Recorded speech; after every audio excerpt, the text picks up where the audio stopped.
तर एक महत्त्वाची बातमी, तटकरेंकडून रुपाली पाटील यांची कानउघडणी करण्यात आलेली आहे। चाकणकरांच्या नावाला रुपाली पाटलांचा विरोध होता आणि त्यानंतर आपण राज्यपाल नियुक्त सदस्यांसाठी बैठकीनंतर निर्णय होईल असं देखील त्यांनी म्हटलेलं आहे।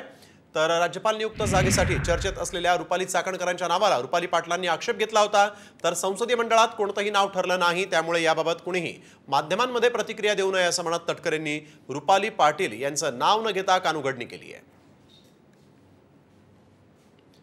तर सुनील तटकरेंनी नेमकं आपल्या ट्विटमध्ये काय म्हटलेलं आहे पाहूयात। राज्यपाल नियुक्त जागेसाठी निर्णय झाला नाही, संसदीय मंडळाच्या बैठकीत नाव ठरणार आहे।